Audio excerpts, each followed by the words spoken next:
ठाणे पूर्व आनंदनगरमधील बुद्ध विहाराचा कायापालट होणार. गेली अनेक वर्ष मोडकळीस आलेल्या आनंदनगरमधील बुद्ध विहार आता नव्या रूपाने साकारले जाणार आहे. आज 19 एप्रिलपासून या बुद्ध विहाराच्या पुनर्बांधणीच्या कामास सुरुवात होणार आहे.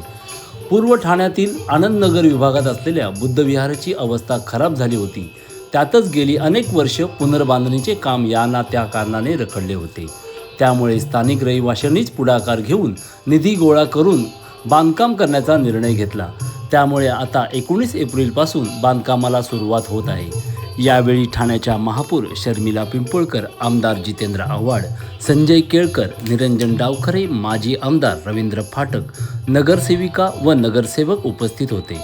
बुद्ध विहाराच्या पुनर्बांधणीसाठी आनंदनगर बौद्ध सेवा संस्थेचे अध्यक्ष मिलिंद बनकर, उपाध्यक्ष आनंद कांबळे, राहुल लोंढे, वृषाली जाधव, सचिव प्रवीण गायकवाड, खजिनदार संजय बुकाणे, सहसचिव हिरा वानखेडे, सहखजिनदार राजू साबळे, अमोल जोशी, दिलीप जाधव, नितीन दूधसागर, सुनील सौदाने, भरत उबाळे, सुनील कदम, प्रवीण झेंडे आणि इतर मेहनत घेत असलेले सर्व मान्यवर व्यक्ती यावेळी सदरवेळी उपस्थित होते.